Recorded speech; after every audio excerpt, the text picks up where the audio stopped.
প্রয়াত নেতা Ayatollah Ali খামেনির শেষ বিদায়ে বিশাল মিছিল তেহরানবাসীর। শোক জুড়ে তীব্র ছিল প্রতিশোধের দাবি। হত্যার নির্দেশদাতা মার্কিন প্রেসিডেন্ট ডোনাল্ড ট্রাম্পেরও একই রকম মৃত্যু দেখতে চান ইরানের সাধারণ মানুষ।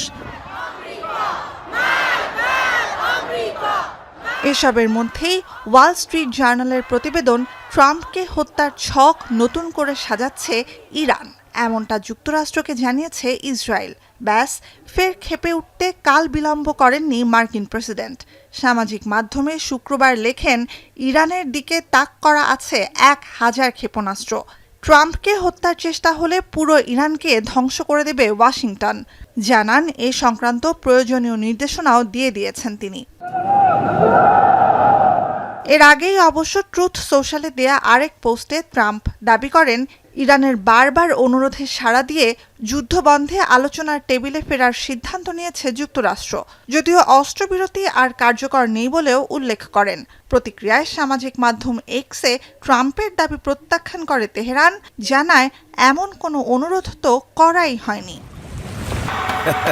বিশ্বকাপ দেখুন বায়োস্কোপ প্লাসে, সব নেটওয়ার্কে, সব ডিভাইসে।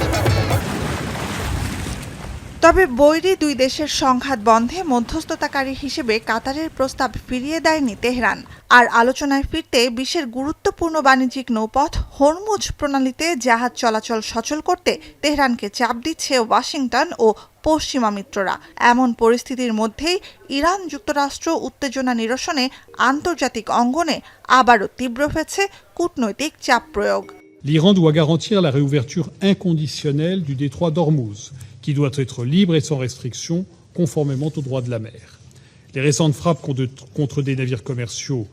The fragility of the current situation underscores the urgent need to keep the diplomatic process on track. We stand with our partners in calling for de-escalation. Каждый раз европейские и американские коллеги требуют от Тегерана вовлечения в серьезные переговоры. И это при том, что Иран был дважды атакован. 一是维护停火止战局面，美伊谅解备忘录承诺尊重彼此主权和领土完整，永久停止所有战线军事活动。